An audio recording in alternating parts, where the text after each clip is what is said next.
Je voudrais vous inviter à faire un voyage ce matin. Je ne sais pas si vous aimez voyager. Et je vais vous allez voir, on va partir dans un coin où on n'aimerait pas forcément aller, sauf qu'on va autant voyager dans l'espace que dans le temps. J'aimerais que nous allions dans en Iran, à Mehdi, dans une ville célèbre, ou dans une ville connue à l'époque, Ekbatan. Alors ça ne vous dit rien, mais à l'époque, Ekbatan était une ville florissante d'Asie.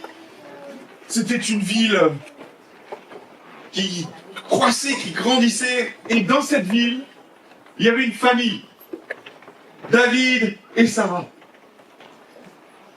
avec des enfants. Et cette année-là, ils ont décidé d'aller à Jérusalem. Pour eux, c'est important Jérusalem parce que tous les deux, ils font partie de ce qu'on appelle la diaspora. Leur famille ont, depuis des années, et je pense que c'est plusieurs générations, ont décidé de vivre en Iran. Alors c'est l'Iran actuel, puisqu'à l'époque c'est pas l'Iran, on est d'accord.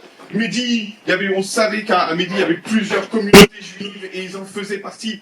Et ils font partie de cette diaspora qui tient le coup spirituellement, où les enfants apprennent le persan, hein, comprenez, ils sont bercés de deux cultures, le persan, mais David et Sarah aiment leurs origines. Ils sont juifs et ils essaient de communiquer ça à leurs enfants, ils essaient de travailler dans leur cœur. Alors à la maison on parle persan forcément, mais à un moment donné quand on parle de Dieu, parce qu'ils sont juifs, ils ont une volonté de transmettre à leurs enfants leurs origines, le passé glorieux d'Israël, tout ce qu'ils ont vécu. Alors ils prient en hébreu, ils ouvrent la Torah en hébreu et ils communiquent à leurs enfants cette essence ou ces origines dans lesquelles ils ont eux-mêmes grandi. Et cette année, alors qu'ils ont réussi à économiser suffisamment, les parents s'adressent à leurs enfants. Nous partons à Jérusalem.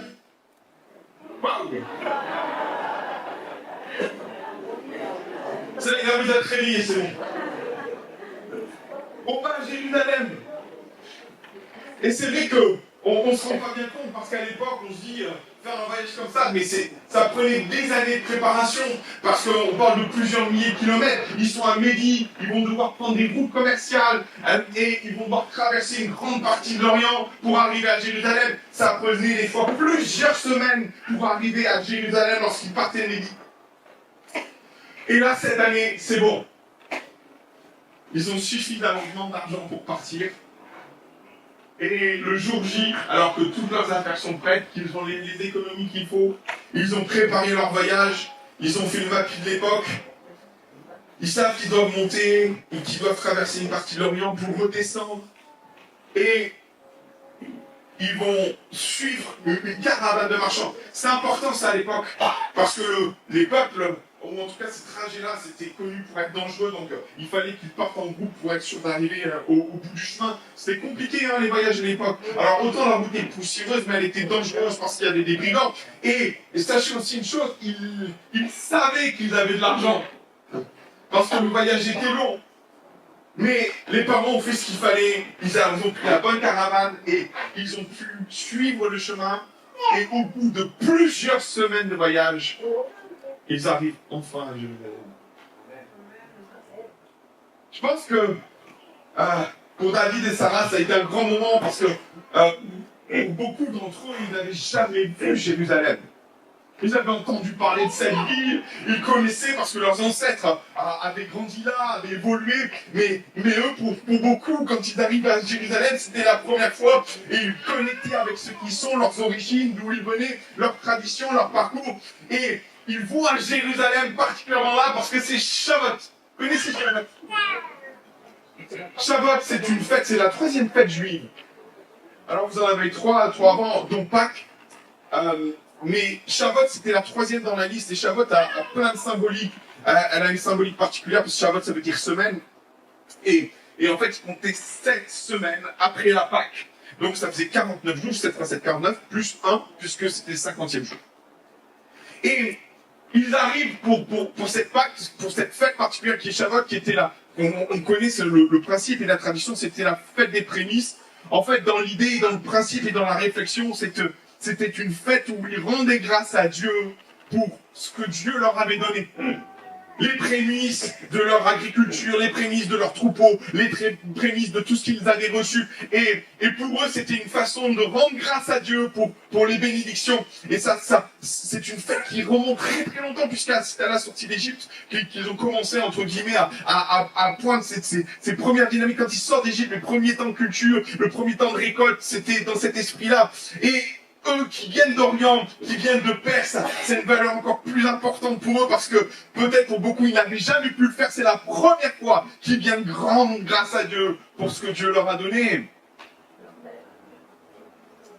Et alors qu'ils sont dans cette ville effervescente où les familles se retrouvent, où des nations entières, ils ne sont pas les seuls. Beaucoup de nations, beaucoup de peuples, et en tout cas des juifs par essence, mais qui viennent des quatre coins de cet univers du pourtour méditerranéen. Ils sont là, ils se retrouvent tous là, et il y a, la ville est en effervescence, il y a beaucoup de joie, c'est festif. Et David retrouve un de ses cousins qui lui dit « Hey, est-ce que tu sais où dormir cette nuit ?» Et le cousin lui dit « Non, bah, je sais pas. » Et David lui dit « Est-ce que tu pourrais nous accueillir ?» Le cousin lui dit « Mais viens, il y a de la place à la maison. » Et comme ça, la famille de David se retrouve chez le cousin et ils partagent des temps bénis. Ils se réjouissent ensemble, ils se retrouvent, ils échangent, ils partagent. Et c'est vrai que peut-être David se pose des questions parce qu'il sait qu'il y a des changements, il y a des changements politiques majeurs qui ont pris place, les Romains sont là, et il pose des questions à son cousin, il dit comment ça se passe en ce moment à Jérusalem. Écoute, ça va, mais il y a de l'agitation quand même, hein, parce qu'il y a 50 jours en arrière, il y a un gars. Beaucoup pensent que c'est le Christ, le Messie. Beaucoup croyaient en lui, et puis il faisait beaucoup de miracles. C'était un homme qui avait une présence, on sentait qu'il y avait quelque chose, mais les religieux l'ont fait arrêter et il a été crucifié. Ok. Et le cousin lui dit, il s'est passé quand même des drôles de choses à Jérusalem. Il y a des gens qui ont ressuscité. Il y a eu des tremblements de terre. Le voile même a été déchiré. Et c'est vrai que, sans doute David, en apprenant tout ça, c'est dingue, mais c'est quand même dingue ce qui s'est passé. Parce que, rappelez-vous, ils sont partis de la Perse, il y a plusieurs semaines en arrière, et puis les infos vont pas si vite que ça. Et lui découvre ça avec sa famille, avec Sarah, ils sont là étonnés, stupéfaits de ce qui a pu se passer 50 jours en arrière. C'est quand même étonnant cette histoire. Et puis arrive le Shabbat. Et là, c'est vraiment une fête familiale. Là, c'est toute la famille qui préparait un panier dans lequel ils mettaient les épis de blé, ils mettaient du raisin, ils mettaient tous les fruits, des prémices, et c'était l'offrande qu'ils allaient apporter au temple. Alors le lendemain matin, le panier est prêt, les affaires sont prêtes, les enfants sont tout beaux, on leur a mis la plus belle tenue. Et puis, c'est très intéressant parce que chacun venait avec son arrière-plan, ses habits, ses particularités. On savait à peu près d'où venait tout le monde, rien qu'en les regardant. Ils étaient persans et on savait. Ils venaient de Médie, on les reconnaissait à leur tenue. On voyait qu'ils n'étaient pas victimes, mais ce qu'on savait, c'est qu'ils étaient juifs, oui.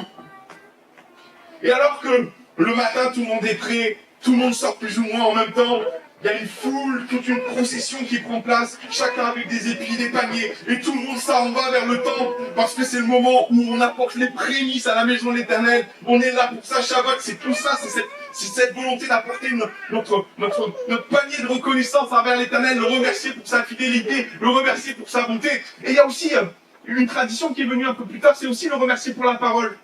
Parce que quand on réalise, certains pensent qu'à partir du moment où ils ont vécu la Pâque, 50 jours après, Dieu a donné sa parole et envoyé sa parole au peuple par rapport à Moïse quand il reçoit les tablettes. On pense qu'il y a une corrélation, c'est 50 jours plus tard où Moïse arrive avec les tablettes de la loi.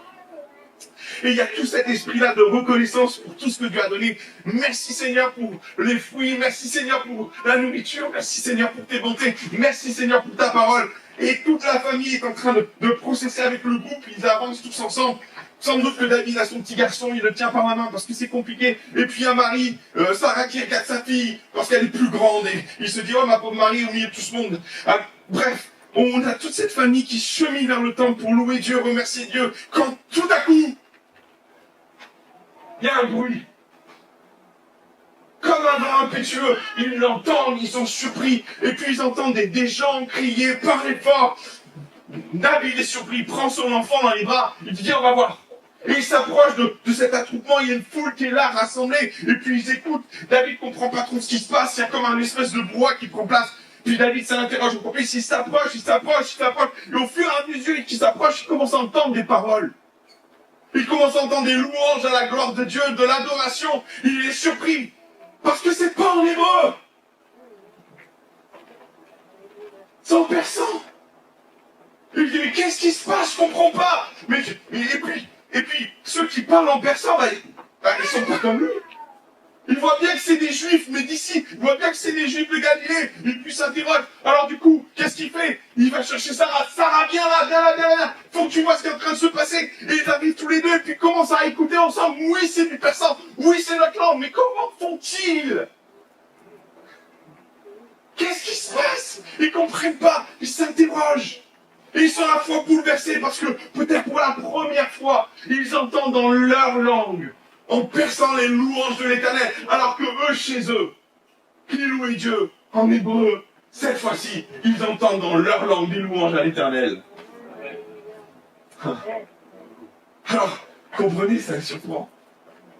Et ils sont d'autant plus surpris qu'à un moment donné, un homme parmi ceux qui parlent s'approche, prend les devants, et commence à expliquer ce qui s'est passé 50 jours avant.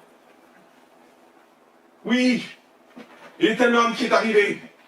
Cet homme était rempli de puissance, il faisait des miracles, il accomplissait des merveilles. Et cet homme a été envoyé de Dieu. Il est ce Messie que Dieu a envoyé pour l'humanité, qu'il a envoyé pour vous. Et cet homme, on sait qui c'est Pierre qui commence à parler, à ouvrir son cœur, à exprimer ce qu'ils ont vécu, à exprimer la venue de ce Messie, de Jésus qui accomplit des miracles avec puissance. Mais Pierre explique que cet homme a été rejeté par les religieux, il a été mis en prison, il a été battu, mais il a été aussi crucifié. Pierre prend le temps d'expliquer ce que David avait entendu quelques jours avant, quelques heures avant. Et là, David est touché de ce qu'il entend jusqu'au moment où Pierre dit, cet homme qui a été crucifié, le 3e jour, il est ressuscité. Il est vivant. Et là, Sarah et David qui écoutent sont profondément touchés dans leur cœur. Ils sont bouleversés. Il se passe quelque chose au plus profond d'eux. Alors ils s'approchent de Pierre. Et ils vont demander à Pierre, mais qu'est-ce qu'il faut qu'on fasse? Qu'est-ce qu'il faut qu'on fasse? Et Pierre va leur parler. Est-ce que tu veux bien mettre le verset, je te prie, Daniel? Pierre leur dit, repentez-vous et que chacun de vous soit baptisé au nom de Jésus-Christ pour le pardon de vos péchés. Et vous recevrez le don du Saint-Esprit. Écoutez bien ça, verset 39. Car cette promesse est pour... Cette promesse est pour... On va le prendre différemment, cette promesse, elle est pour... Allez, moi.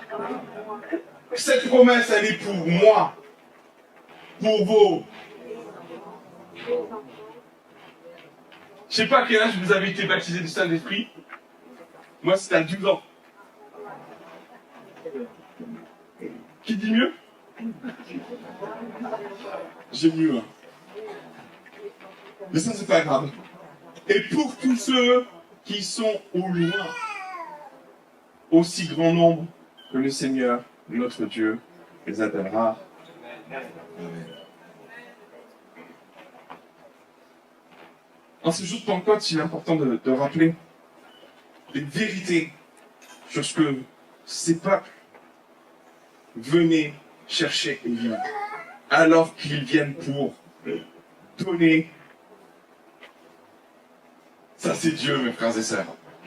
Alors qu'ils viennent pour donner, ils vont recevoir. Amen. Et moi, j'aime ça parce que c'est toute la puissance de Dieu. Par moments, on a l'impression qu'il faut abattre des montagnes pour vivre les choses de Dieu. Et Dieu nous montre dans ce passage-là qu'alors qu'ils viennent vivre le Shabbat, Dieu leur dit, tu veux apporter ton offrande, c'est super, mais sache que moi, j'ai autre chose à te donner. Et ce peuple-là, tous ces peuples, toute cette diaspora qui se retrouve à Jérusalem, cette famille évidemment qui est victime, mais qui est le reflet de réalités qui ont pris place dans cette ville de Jérusalem. Peut-être qu'il s'appelait David, peut-être qu'il s'appelait Moshe, peut-être elle s'appelait Myriam, peut-être elle s'appelait Sarah. On s'en moque en fait. Mais une chose est certaine, c'est que ce jour-là, les nations avaient rendez-vous avec Dieu. Et j'aime ce passage, et j'aime ces paroles que Pierre va dire à cette population, parce qu'il faut comprendre ce qui est en train de se passer. Ceux qui sont juifs se moquent d'eux. Ceux qui parlent hébreu, leurs contemporains, ceux qui sont compatriotes, ceux qui sont juifs de Jérusalem, la Bible dit qu'ils se sont moqués d'eux, parce qu'ils pensent qu'ils sont remplis de vin doux. Mais ceux qui ont été interpellés, c'est ceux qui n'habitent pas en Israël à ce moment-là. C'est cette diaspora éclatée qui va rencontrer leur Messie. J'aime ces paroles de Pierre. Et l'une des premières choses que Pierre va leur dire, car la promesse est pour vous. Il est bon de rappeler certaines réalités pour nous qui sommes enfants de Dieu. C'est que cette promesse, elle est pour nous. Et qui parle de promesse, parle de réalité, parce que on peut parler de promesses, mais il faut les confronter à ce que Dieu pense et ce que Dieu comprend. Quand la Bible parle de promesses, on parle de 1 Corinthiens chapitre 1 verset 20. Oui, ces promesses sont oui et Amen. On peut aller plus loin dans Nombre, verset 23, verset 19, où il est dit de Dieu qu'il n'est pas un homme pour. Amen. On parle de réalité que Dieu veut placer devant nous. Quand Dieu parle de promesses, il parle de choses réelles, de choses qui ne sont pas éloignées, de choses qui sont pas de choses qui sont inaccessibles, mais de promesses réelles. Et Habakkuk prend le temps de rajouter une chose dans son chapitre 2, au verset 3, je crois. Connaissez Habakkuk? Qu'est-ce qu'il dit au chapitre 2, verset 3 et 2 et 3? Si la promesse tarde, attends-la, parce qu'elle arrivera. Amen. Certainement. Amen. Mes frères et sœurs, on a besoin de se rappeler que la Pentecôte est une promesse. Qu'elle est oui et amen. Et si Dieu l'a fait, il n'est pas un homme pour mentir. Et si elle tarde, alors attends-la. Moi, je voudrais encourager ceux qui ont des difficultés à vivre le baptême du Saint-Esprit. Je voudrais encourager ceux qui attendent cette promesse avec impatience. Je voudrais encourager ceux qui ne comprennent pas, qui ne vivent pas entièrement les choses qu'ils sont appelés à vivre. Parce que ça peut arriver. Et les promesses de Dieu sont certes oui et amen, mais elles peuvent tarder visiblement.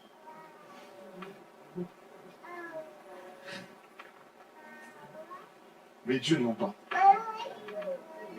Et je pense que il faut se mettre dans le contexte de cette diaspora qui attend des promesses. Cette diaspora, elle attend des promesses et je les identifie comme David et Sarah, ils attendaient le Messie, ils attendaient cette promesse avec impatience parce qu'ils sont bercés de ces textes, bercés de cette lecture de la Torah, de ce qui est annoncé, de ces promesses, des choses à venir, des textes de Joël, où il est dit dans les derniers temps, j'enverrai mon esprit sur toute chair. C'est pas exclusif, hein, c'est toute chair. Waouh. Et j'imagine ce couple-là avec les enfants, nourri de ces promesses, et par moments, mes frères et sœurs, ça peut tellement nous arriver de vivre un décalage, entendre parler de promesses, et venir au point de se dire, oui, c'est des belles paroles. Et se dire que même, c'est joli, et tomber dans une fatalité, parce que les promesses ont trop tardé, ou semblent avoir trop tardé. Et cet homme et cette femme étaient sans doute dans ces attentes de promesses où on ne les attendait plus du tout. Et la première chose que Pierre leur rappelle, cette promesse, elle est pour vous. Il a soin une vérité dans le cœur de ces gens où, à un moment donné dans leur cœur, peut-être leur cheminement spirituel les a fait amener à se questionner sur ce qu'ils vivaient, le fait qu'ils vivaient en diaspora, loin de Jérusalem. Et Jésus, au travers de la bouche de son serviteur, assoit ses promesses dans leur cœur et leur dit, ces promesses sont pour vous. Wow. Amen. Vous savez, je pense que c'était compliqué d'être juif et de vivre dans la diaspora. Ça devait être très compliqué. Parce que sans doute, ils devaient sentir un espèce de décalage entre la culture qu'ils avaient, ce qu'ils vivaient même à Médie, le contexte dans lequel ils étaient, et l'approche peut-être religieuse qui pouvait prendre place à Jérusalem, où on était dans l'extrême, où on était dans la consécration la plus extrême, où on était considéré, où les religieux la plupart du temps se considéraient tellement supérieurs et se tenaient à distance de ces peuples qui avaient décidé de vivre loin, et où ils les considéraient même impurs, et où pour beaucoup, les promesses semblaient tellement lointaines. Regardez ce que Jésus va dire. Au travers de la bouche de Pierre. Car oui, ces promesses sont pour vous et pour vos enfants et pour tous ceux qui sont. Dans quelle mesure on se sent loin de tout ça? Je pense que j'avais besoin de les identifier parce que je me suis dit comment je vais les appeler. Je pense que David et Sarah vivaient un gros complexe. Et c'était compliqué pour eux de se dire que lorsqu'ils sont tellement loin de Dieu, comment peut-on vivre ces fameuses promesses? Quand Pierre assoit ça sur leur cœur et leur dit ces promesses sont pour vous, ils sont peut-être venus sur le terrain de l'argumentation, mais comment c'est possible? Nous on est tellement loin, comment ces promesses? Et Pierre rajoute, oui, tu peux penser que tu es loin, mais sache que ces promesses sont aussi pour toi. J'aime beaucoup, et j'ai souvent l'habitude de discuter avec Jennifer et Claude, d'une femme que je trouve vraiment dingue, où Dieu l'appelle, et elle est anglaise, et elle décide de partir à Hong Kong. Elle a une vingtaine d'années, elle décide de tout abandonner, Jackie. C'est une petite jeune femme, je ne la connais pas physiquement, vous la connaissez mieux que moi les amis. Et cette femme, elle arrive à Hong Kong, dans l'un des quartiers les plus difficiles de Hong Kong. C'est la cité interdite, je crois que c'est ça, c'est comme ça. C'est une cité, elle a été détruite depuis, je crois, c'est ça. C'était une ville avec des bâtiments qui montraient très très haut et avec des rues hyper étroites. C'était l'un des coins au monde avec la plus haute densité d'habitants au mètre carré. C'est un truc de fou. Et c'était l'équivalent de 3 terrains de football, je crois, ou quelque chose comme ça. 4. C'est ça. Tu connais Jackie, hein. Excellent. Et Jackie, elle est anglaise, elle a 20 ans, elle débarque et elle décide de se dire, moi je vais commencer à travailler dans ce quartier-là. Et alors on pourrait voir le truc, non, là-dedans il y a la mafia, il y a la prostitution, il y a de la drogue, il y a des gangsters. C'était le pire quartier d'Hong Kong. Et elle décide d'aller là-dedans. Et Jackie, elle va avancer avec Dieu, puis elle va découvrir le baptême du Saint-Esprit là-bas. Elle est envoyée par Dieu, elle reçoit le baptême du Saint-Esprit. Et Jackie, elle vient avec une pensée toute simple. Moi, j'ai reçu le baptême du Saint-Esprit. Alors, tous ceux qui sont dans la cité interdite vont recevoir. Et elle part du principe de prier pour les drogués, pour les prostituées. Prier pour qu'ils reçoivent le baptême du Saint-Esprit. On est dans une autre planète. On est au milieu de la mafia, on est au milieu de la prostitution, de la drogue, on est dans un milieu, le pire qui puisse être. On ne peut pas être plus loin de Dieu, là. Et alors que ces gens sont loin de Dieu, dans le péché, elle prie pour eux. Et là, il se passe quelque chose de dingue, ils sont baptisés du Saint-Esprit.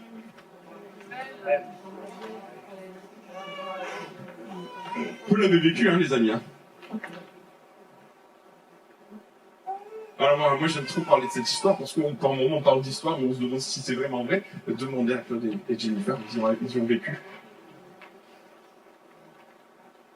Et moi ce qui me touche, c'est que c'est une promesse qui est faite à des gens qui sont loin. Et des fois, on est dans cet esprit, je veux venir à l'église, Shavuot, je viens donner. Et Dieu nous dit non, c'est pas toi qui as quelque chose à me donner. C'est moi qui ai quelque chose à te donner. Et ça confronte toute notre façon de penser, toute notre culture qui est dans une certaine mesure. On est bercé. Notre culture, elle est faite comme ça. On est obligé de donner pour recevoir. Dieu nous dit non, non, non, non, non. Ça s'appelle la grâce. Je donne et tu reçois. Et alors que ces gens, écoutez, c'est tellement dingue, alors que ces gens sont dans la prostitution, dans la cité interdite, dans la prostitution, dans la drogue, dans les choses les plus horribles qui puissent se passer, ces gens sont touchés, ils sont baptisés du Saint-Esprit instantanément et leurs vies sont changées radicalement. Ouh. Et eux peuvent dire, je suis loin. Est-ce que Dieu peut faire quelque chose pour moi? Et par moments, on peut penser que le baptême du Saint-Esprit, c'est la montée de l'Everest, où à un moment donné, il faut gravir, être à un niveau. Non, non, non. Dieu dit déjà, c'est une promesse. Dieu parle de don. Et Dieu dit, même si tu es loin, aussi fou que ça puisse paraître, le Saint-Esprit peut faire place nette dans ta vie. Oh, c'est dingue. Moi, je trouve ça dingue.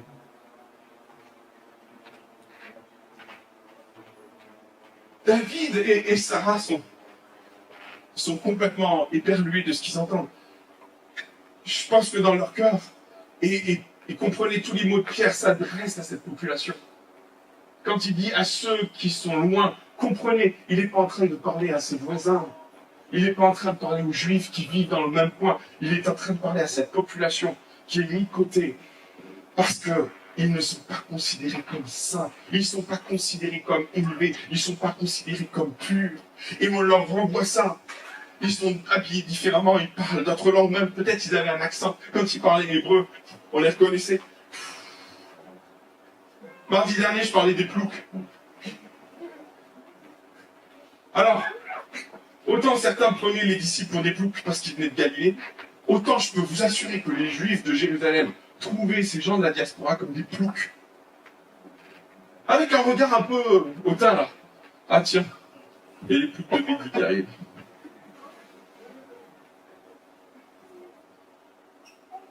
Moi, ce que j'aime dans les paroles de Pierre, c'est qu'il leur dit, mais Jésus, il aime les ploucs.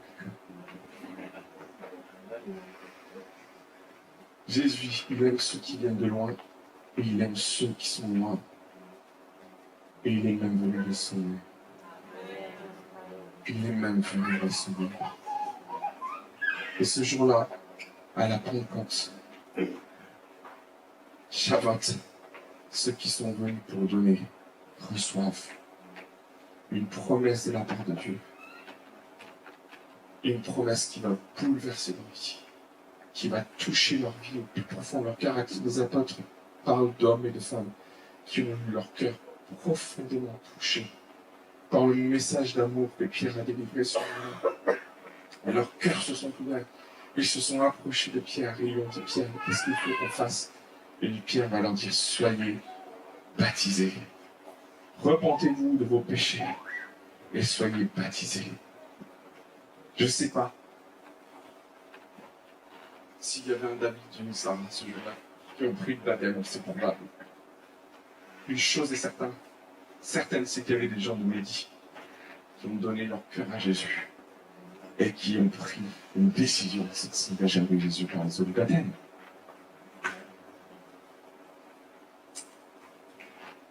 Reste une chose à dire. Et je trouve que c'est vraiment la plus belle.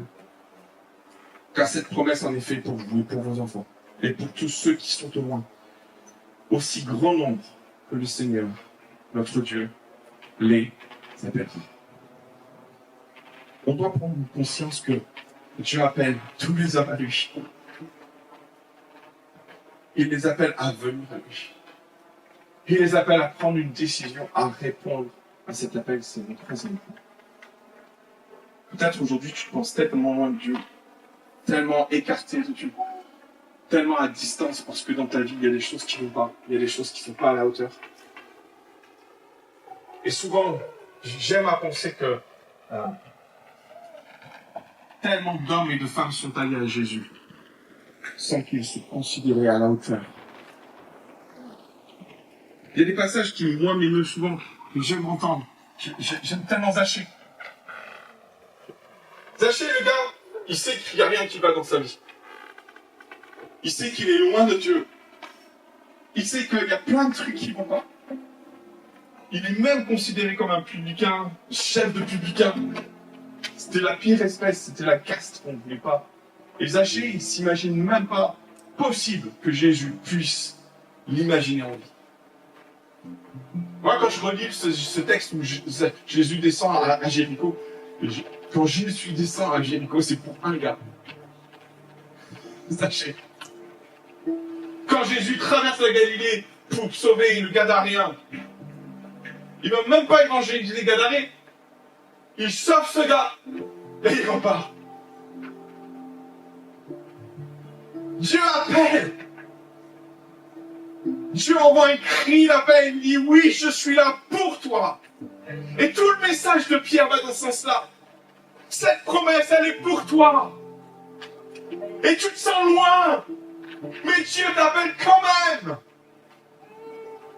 Et on parlait, il y a un don spirituel, j'ai bien entendu, où il est question de barrières, de distances, de choses qu'on peut mettre entre Dieu et nous, parce qu'on ne se sent pas digne, on ne se sent pas à la hauteur, on ne se sent pas capable. Et on pourrait même dire à Dieu, mais pourquoi tu t'intéresses à moi? Et Dieu dit, je t'appelle.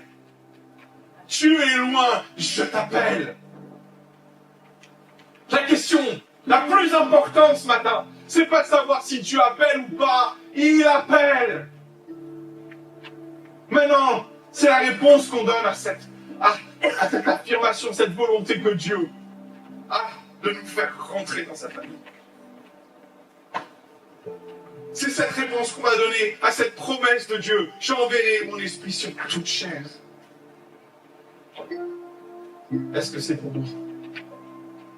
Est-ce que c'est réellement pour moi?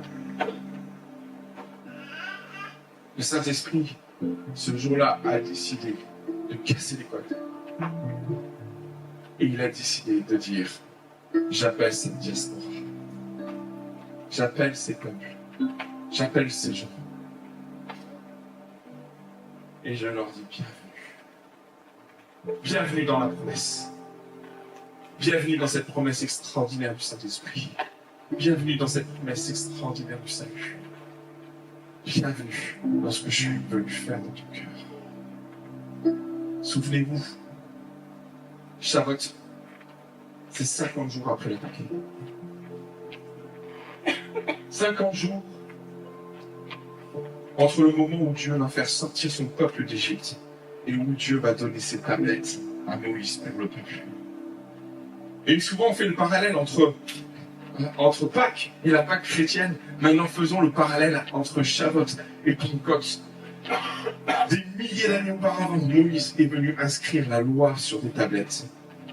Des années, des milliers d'années plus tard, cette loi n'est plus inscrite sur des tablettes, mais elle vient s'inscrire sur le cœur de la puissance du Saint-Esprit. Pentecôte, c'est ça aussi. Notre Shavuot, ce n'est pas le don de la Torah. Notre Shavuot, c'est le don de cette parole qui vient s'inscrire dans notre cœur. Ce matin, Dieu appelle. Aussi grand nombre que le Seigneur notre Dieu les appellera. Dieu t'appelle. Je voudrais qu'on ait un temps de prière, vous voulez bien? Je voudrais que baisse nos têtes pendant un instant. Et ce matin, je voudrais orienter ce temps de prière dans plusieurs directions. C'est vrai, on fait Pentecôte, et ça avait besoin de donner du sens. Il n'y a pas si longtemps que ça, quelqu'un m'a envoyé un texto pour me dire un message pour dire j'ai dû expliquer ce qu'était Pentecôte. Tellement les générations nouvelles ne savent plus ce que c'est que Pentecôte. Il faut qu'on explique aux gens ce qu'on est en train de fêter. C'est extraordinaire. Le Pentecôte, c'est aussi l'appel de Dieu qui résonne. Pour chacun d'entre nous, l'appel de la Pentecôte qui résonne. Pour ceux qui sont dans l'appel de Dieu qui résonne. Et une attente que Dieu a vis-à-vis de nous d'y répondre. Alors qu'on est dans sa présence, je voudrais faire plusieurs temps d'appel, mais tout en même temps. Vous allez voir. Tu sens loin de Dieu ce matin. Et tu sens tellement pas digne, pas à la hauteur. Je voudrais juste t'inviter à entendre l'appel de Dieu. Cette promesse, elle est pour toi. Elle est pour toi. J'aimerais parler à celui ou celle qui est en train d'oublier que la Pentecôte c'est une promesse et qu'elle est oui, amen, que Dieu n'est pas un menteur et que si elle tarde, Dieu veut t'inviter à renouveler cette attente confiante parce que cette parole est certaine et qu'elle s'accomplira. Et ce matin, je voudrais parler à celui qui a besoin d'être renouvelé. Parce que cette promesse, elle est aussi celle que Dieu nous a fait. Dieu a une huile sainte. Une huile qui veut renouveler en nous. Une huile qui veut rafraîchir ton âme. J'ai conscience, mon frère, ma soeur, que par moments dans nos vies, on a besoin de temps de rafraîchissement. On a besoin de temps où Dieu vient renouveler en nous le feu. Alors tu te crois loin de Dieu. Cet appel est pour toi. Et Dieu veut t'inviter à rentrer dans ta promesse. Dieu veut te parler à toi, qui est en lutte et qui ne comprend pas pourquoi la promesse tarde. Et où Dieu veut renouveler ton attente. Et te rappeler que ses promesses sont oui, amen, et que sa parole est certaine. Et que si la chose tarde, attends-la. Et je voudrais parler à celui qui a besoin d'être renouvelé ce matin. Dans sa vie de l'esprit. Parce que tu as éteint le feu en toi. Parce que les circonstances t'ont amené à vivre des distances spirituelles avec Dieu. Et Dieu veut te dire, j'ai une huile nouvelle pour toi. J'ai une huile fraîche pour toi. J'ai une onction particulière pour renouveler ton âme. Alors maintenant, je voudrais juste t'inviter à entendre cette parole. Et elle n'a de sens que si tu y réponds. On va prier maintenant, les gars. On va prier maintenant. Je voudrais inviter les équipes de prière à s'approcher de moi. Et je voudrais appeler de la part de Dieu tous ceux qui se sentent concernés. Je suis là. La promesse tarde. Et j'ai besoin d'être renouvelé. Et si ces paroles résonnent dans ton cœur, j'aimerais t'inviter à t'approcher. Je voudrais t'inviter à avoir le courage de sortir des rangs. Et on va prier pour une onction. On va prier pour que tu rentres dans les promesses que Dieu a préparées pour toi. Et si tu es loin, Dieu te dit ce matin que cette promesse, elle est pour toi. Cette promesse est pour toi. Est-ce que toi, tu vas s'approcher de ça? Allez, mes frères et sœurs, n'hésitez pas. Prenons la liberté. Il n'y a pas de problème. Il n'y a pas de problème. Il y a une promesse pour nous ce matin. Elle n'est pas que pour les autres. Elle n'est pas pour une caste de très spirituelle, et il en faut. Mais elle est pour celui ou celle qui répond à l'appel de Dieu. Elle est pour celui ou celle qui répond à l'appel de Dieu. Il y a une promesse. Elle n'est pas pour l'autre. Elle n'est pas pour celle qui est la personne qui est à côté de toi.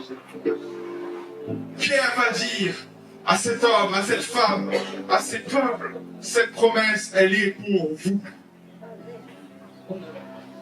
Alléluia. Vous voulez bien qu'on se lève tous ensemble ce matin? On va élever nos voix. On va laisser l'équipe de louange nous conduire dans un temps d'adoration. Et on va s'attendre à ce que le feu descende dans ce lieu ce matin. Est-ce que vous êtes d'accord?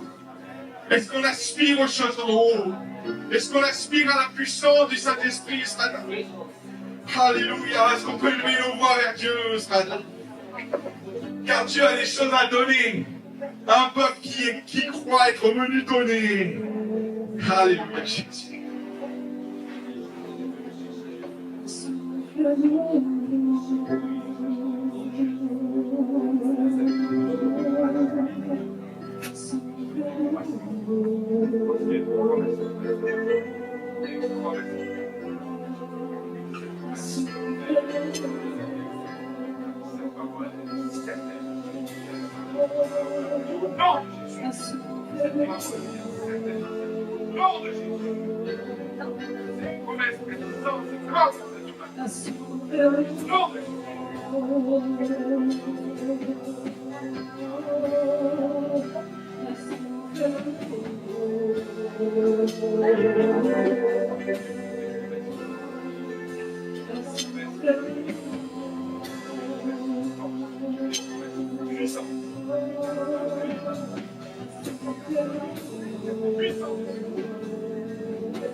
Le Saint-Esprit a fait cette promesse.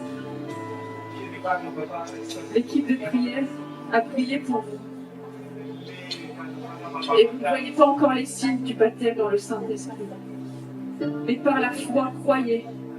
Croyez que vous avez été baptisés dans le Saint-Esprit. Je vous encourage vraiment à parler au Saint-Esprit et avoir la foi de dire je verrai ta gloire dans ma vie. Je verrai les murs tomber dans ma vie. Je verrai les chaînes tomber à terre. Parce que la promesse du Saint-Esprit, elle est pour chacun d'entre nous ici ce matin. Nous savons d'où vient le vent du Saint-Esprit, du nord, du sud, de l'est, de l'ouest. Mais ayez la certitude que, même si vous ne voyez pas encore les fruits, le Saint-Esprit vous a visité. Il vous respecte, il vous aime. Et il va vraiment se manifester à vous. Dans les jours prochains, je vous invite à prendre du temps dans la présence du Saint-Esprit, dans la semaine à venir, de l'inviter chaque jour. Et vous verrez sa gloire dans vos vies.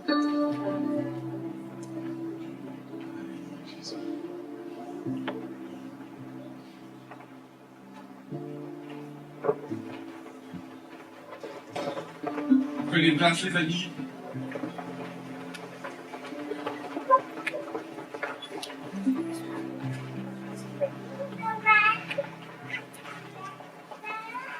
Ce qui est merveilleux avec la Pentecôte, c'est que c'est pas juste le jour de la Pentecôte, on est d'accord, hein?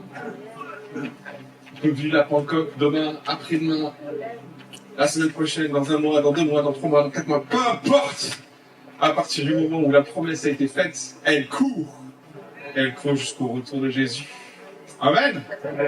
Donc, accrochez-vous, le Seigneur va vous bénir, va vous y visiter. Moi, je suis sûr qu'on va vivre des temps bénis et que beaucoup viendront et nous diront, Pierre, on a vécu le baptême du Saint-Esprit. Ce matin, le Seigneur m'a béni, m'a visité, m'a renouvelé.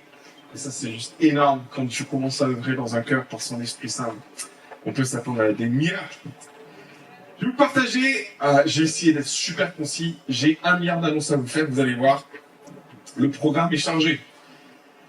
Vous avez nos équipes d'accueil, les équipes qui prient, et pour ceux qui souhaitent avoir des informations, toutes nos équipes sont à votre disposition. Le mardi, nous nous trouvons pour prier à 19h30, et puis il y a les mercredis matin à 6h. Pour ceux qui veulent se joindre aux équipes le matin à 6h, vous pouvez pouvoir approcher de Floris, il est là ce matin. Donc il vous donnera l'accès au WhatsApp pour ceux qui veulent avoir les liens. Samedi, oula, ça commence. Là, ça va piquer, vous allez voir. La marche pour Jésus à 14h30. Donc c'est l'ensemble des chrétiens, de ceux qui aiment Jésus, qui ont décidé de circuler dans les villes de France, donc dans toutes les grandes agglomérations françaises. Il va y avoir une marche pour Jésus. Moi, je l'ai fait à Paris. Cette année, l'année dernière, c'était à Cannes, et cette année, c'est à Nice. Ça se passe sur la promenade des Anglais à partir de 14h30. On a très peu d'infos, et je vais vous expliquer pourquoi. Parce que on attend des autorisations de la mairie, et c'est compliqué.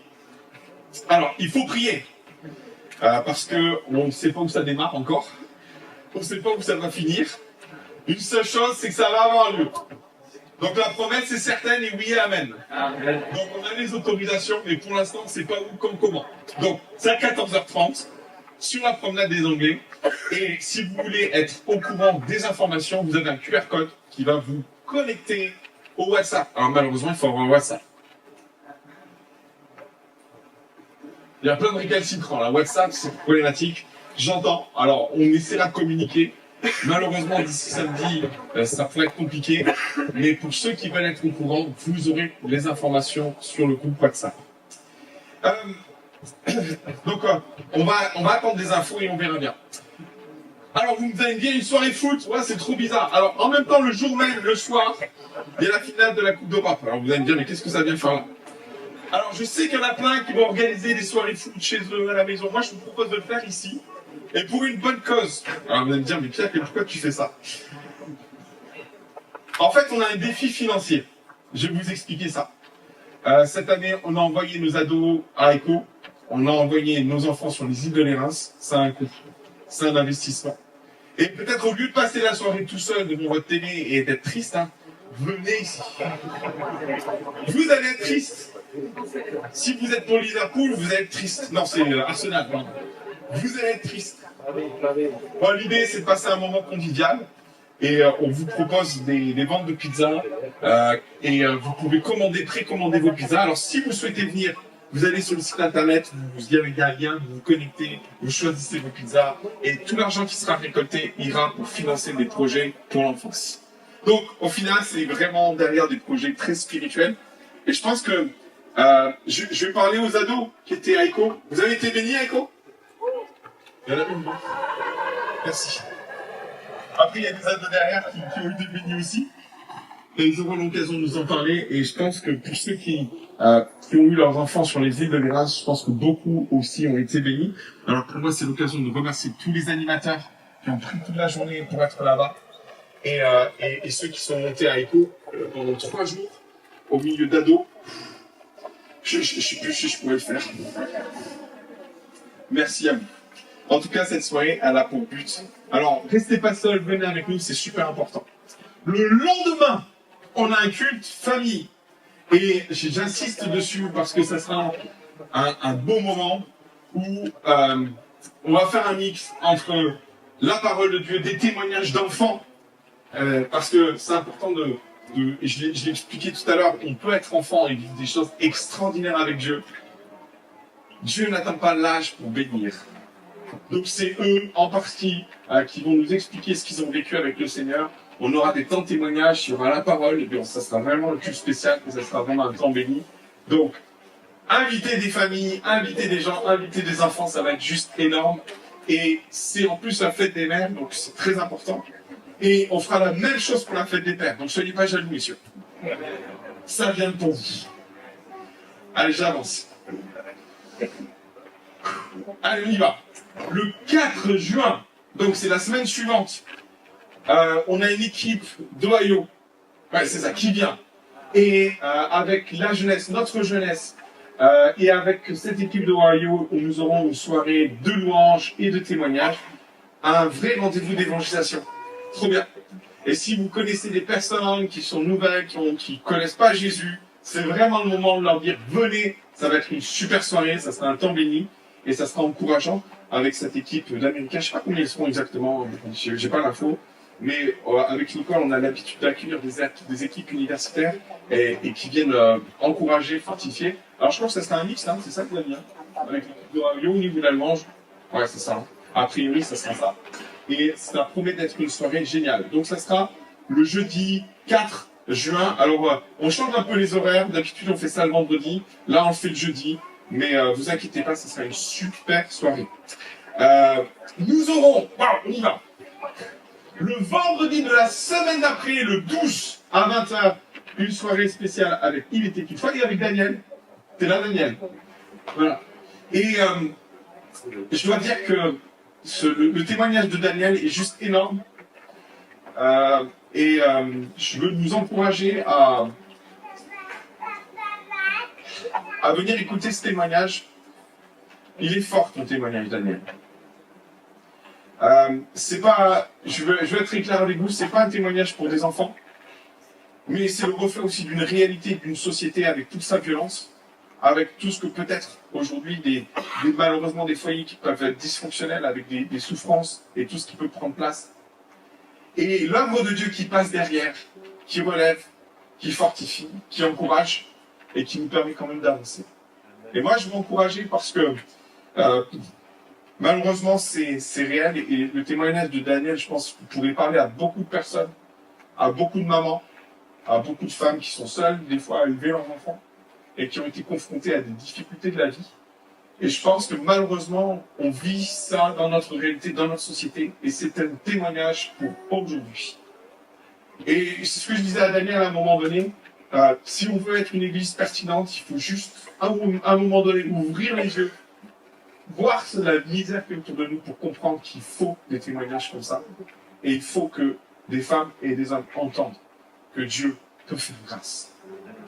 Donc, si vous connaissez des personnes qui sont passées par des temps compliqués et difficiles, moi je voudrais vous inviter à les inviter. C'est le vendredi soir. On est en train de mettre en place une équipe pour les enfants. Alors vous pouvez dire, ah mais j'ai des enfants, ils ne pourront pas. On met en place une équipe qui va s'occuper de vos petits. Donc vous venez, vous vous installez, vous invitez des gens, des enfants, et on s'occupera d'eux. Et une fois que la soirée est terminée, tout le monde rentre à la maison et tout le monde est béni. C'est pas trop bien? On continue. Samedi 20 juin, c'est les enfants qui partent à Move. Alors il y a eu Move, Echo c'est Move, hein. Move c'est Echo, Echo c'est Move. Donc il y a eu Move pour les ados, pour les jeunes, et c'était la semaine dernière. et ils nous en parleront. On vous aura l'occasion de vous envoyer une vidéo sur ce que les ados ont vécu à Move, à Clermont. Mais on a pensé aux plus petits, aux 6-11 ans. Et aux 6-11 ans, le 20 juin, entre 10h et 17h, il y a une journée qui est organisée à Cannes, qui leur est dédiée. On embarque vos petits, ils vont passer une super journée, on va leur parler de Jésus, ça va être super festif. Et par contre, une chose importante, c'est qu'on vous demande de vous inscrire. Alors, si vous avez prévu, vous souhaitez que vos enfants viennent, vous allez sur le site de l'église, il y a un petit lien où il y a marqué s'inscrire et vous vous inscrivez. Et c'est aussi pour le foot. S'il vous plaît, faites-le. Pas parce que vous venez et que vous voulez rien manger, il ne faut pas s'inscrire. Nous, on a besoin de nous organiser. Donc, inscription pour les deux. Je vais poursuivre. Parce qu'il y a encore d'autres choses. On va parler des GDM. On n'a pas pu redémarrer les GDM. Qu'est-ce que sont les GDM? C'est les groupes de maisons. Cette année, ça a été compliqué de les redémarrer, mais on veut mieux les préparer. Et en septembre, Dieu voulant, nous reprendrons les GDM. Sauf que nous voulons vous inviter, si vous êtes intéressé par le projet GDM, si vous voulez soit ouvrir votre maison, faire un groupe de maison, soit conduire et être un leader de groupe de maison, on voudrait vous inviter à vous inscrire. Alors, je vais présenter Claude. Tu veux bien te lever même avec moi. Donc, Claude travaille activement à ce projet avec moi. Bonjour, Claude.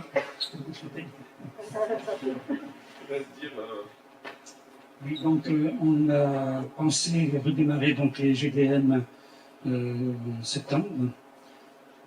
Ce sont des rassemblements dans vos maisons, rassemblements en petit nombre. On essaye d'être, par expérience, 6-7 personnes, c'est un bon chiffre. Et l'avantage, c'est qu'on soit en petit nombre, c'est qu'on peut partager, on peut prier les uns pour les autres. On peut confier au groupe les difficultés que l'on ne confiera pas ouvert à tout le monde.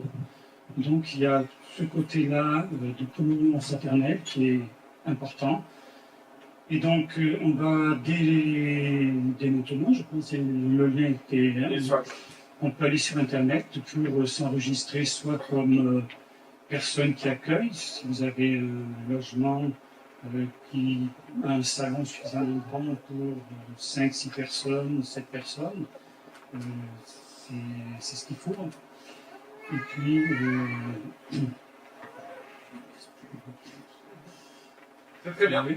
Je pense que la première étape, c'est comme ça. C'est ça. Donc, juste, oui, dis-moi. Juste une question pour aider les gens. Si on ouvre la maison pour accueillir, est-ce que c'est nous qui mène ou est-ce que c'est quelqu'un d'autre qui mène? En fait, on laisse, si vous répondez au questionnaire, l'objectif c'est de recruter des personnes qui veulent bien ouvrir leur maison, qui veulent l'idée ou qui veulent faire les deux. Donc, quand vous allez aller sur le questionnaire, vous allez cliquer sur le lien, vous avez la possibilité de dire « Ah, moi je veux juste ouvrir ma maison.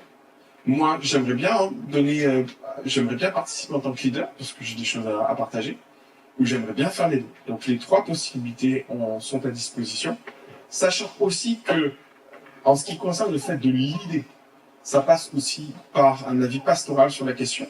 Donc, c'est pas parce que vous allez dire à un moment donné, oui, je veux l'idée qu'on va vous dire oui. Donc, je tiens à préciser ça parce que c'est pas parce qu'on dit oui, je veux absolument l'idée. Donc, ça passe aussi par un entretien pastoral. On va vérifier si c'est cohérent et si c'est possible. Maintenant, nous, aujourd'hui, on cherche je sais qu'il y a déjà 5 ou 6 groupes de maisons qui avaient pris place. On pourrait être plus nombreux. Les jeunes en ont régulièrement. Donc, on veut les reprendre. Et nous, on veut faire un état des lieux des possibilités qu'on pourrait avoir en ligne, tout simplement. Pour les démarrer à fond en septembre. Voilà, c'est tout bon? J'avais une dernière info merci beaucoup, Claude, excuse-moi. J'avais une dernière info à vous communiquer, c'est pas la moindre, c'est justement par rapport à la marche pour Jésus. Il y a une possibilité, c'est Julie qui m'a communiqué ça. On va mettre sur Internet un lien qui permet de financer en partie toute l'organisation de la marche pour Jésus. Vous pouvez acheter des sacs, vous pouvez acheter des drapeaux, vous pouvez acheter des t-shirts, des casquettes, des choses à l'effigie de la fête pour la musique, de la fête de la marche pour Jésus. Il est temps que j'arrête, hein. Donc, vous pouvez cliquer sur le lien, vous allez pouvoir cliquer sur le lien et vous pourrez avoir accès à ça. Ça part dans la tête des Loiseaux et tout sera reversé pour l'organisation de la marche pour Jésus. Pardon. Ouais, alors, voilà. Donc, ce que je lui dis, c'est le dernier jour aujourd'hui pour commander ces goodies. Mais ça, je pense que ça va rendre service. Et moi, je nous encourage à tout faire. Samedi, vous faites la marche pour Jésus. Vous achetez des t-shirts. Et je sais qu'il y a des banderoles qui vont être faits. Et après, vous venez vous restaurer à l'église. Trop bien. Je sais pas si vous avez vu le truc comme ça là, mais moi je trouve ça pas mal. Parce que comprenez ce qui va se passer. Le match est à 18h. Je pense que la marche pour Jésus va se prolonger un petit peu après. Si vous n'êtes pas fan de foot, c'est pas grave. La marche pour Jésus va se terminer, je sais pas à quelle heure. Et puis une fois qu'elle est terminée, vous nous rejoignez et on fait la fête ensemble.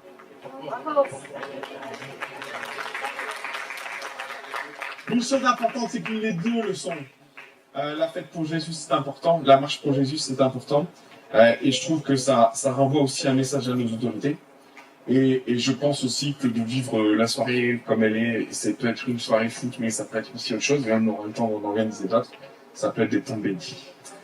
On prend un dernier chant, on se lève tous ensemble, les paniers d'offrandes vont passer. Je vous souhaite un très beau week-end de Pentecôte, je vous souhaite un très bon lundi en famille. Je vous souhaite en Jésus le meilleur. Parce que les promesses sont pour nous, mes frères et sœurs. Elle n'est pas pour ton voisin. Et peut-être dis à ton voisin, la promesse, elle est pour moi. Hein? Elle est pour moi, la promesse. Soyez bénis.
À tous dans la petite